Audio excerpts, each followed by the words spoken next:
విదేశాల్లో బిజీగా పర్యటిస్తున్నారు బీఆర్ఎస్ వర్కింగ్ ప్రెసిడెంట్ కేటీఆర్. ఆయన రాకతో విదేశాల్లో ఉన్న క్యాడర్ సంబరాలు చేసుకుంటున్నారు.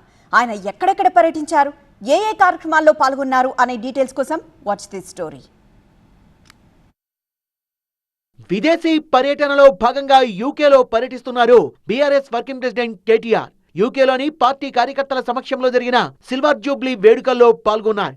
తెలుగు బిజినెస్ కౌన్సిల్ ఆఫ్ యూకేలో పాల్గొని తెలంగాణలో పెట్టుబడులు పెట్టాల్సిందిగా ఆహ్వానించారు. అధికారంలో ఉన్న ప్రతిపక్షంలో ఉన్న తెలంగాణ అభివృద్ధి కోసమే పనిచేస్తామన్నారు కేటీఆర్. నాడు ముఖ్యమంత్రిగా కేసీఆర్ అమలు చేసిన ప్రగతిశీల విధానాలు, తీసుకున్న పారిశ్రామిక అనుకూల నిర్ణయాలతో 10 సంవత్సరాల కాలంలో ప్రపంచ ప్రఖ్యాతిగాంచిన ఎన్నో సంస్థలు తెలంగాణలో పెట్టుబడులు పెట్టాయన్నారు. అటు అనారోగ్యంతో ఉన్న ఎన్ఆర్ఐ వింగ్ వ్యవస్థాపక అధ్యక్షులు అనిల్ కూర్మాచలంను పరామర్శించారు కేటీఆర్. తెలంగాణ వాసులు యూకేలో స్థాపించిన కంపెనీల్ని ప్రారంభించారు. బ్రిడ్జ్ ఇండియా ఆధ్వర్యంలో జరిగే ప్రతిష్టాత్మక ఇండియా వీక్ 2025 సదస్సులో కేటీఆర్ ప్రసంగించనున్నారు. అత్యంత ప్రతిష్టాత్మకంగా జరిగే ఈ సదస్సులో వివిధ దేశాల్లో ఉంటున్న పారిశ్రామికవేత్తలతో పాటు పలువురు ప్రముఖులు పాల్గొంటారు.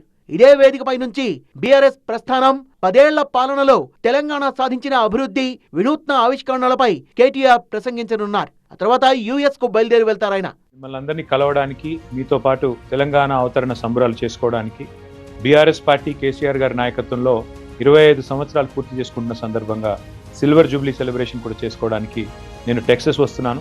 డాలస్లో మొత్తం అక్కడ ఉన్న తెలుగు వారందరినీ కలుసుకోవడానికి, అమెరికా వ్యాప్తంగా వస్తున్న మిత్రులందరినీ కలుసుకోవడానికి ఇది ఒక మంచి వేదికగా నేను అనుకుంటా ఉన్నా. డాలస్ లో నిర్వహించే బీఆర్ఎస్ రజతోత్సవ వేడుకల్లో పాల్గొంటారు కేటీఆర్. ఈ రజతోత్సవ వేడుకల్లో వేలాది మంది ప్రవాస భారతీయులు పాల్గొంటారు. సందర్భంగా నూతన ఆవిష్కరణలు, భవిష్యత్ నిర్మాణంలో విద్యార్థుల పాత్రపై ప్రసంగిస్తారు. కేటీఆర్ పర్యటన సందర్భంగా బీఆర్ఎస్ శ్రేణులు భారీగా ఏర్పాట్లు చేశారు. మాజీ మంత్రులు ఎర్రబెల్లి, శ్రీనివాస్ గౌడ్ తో పాటు కీలక నేతలు డాలస్ లోనే ఉన్నారు. డాలస్ లో భారీ ర్యాలీ కూడా నిర్వహించారు బీఆర్ఎస్ నేతలు.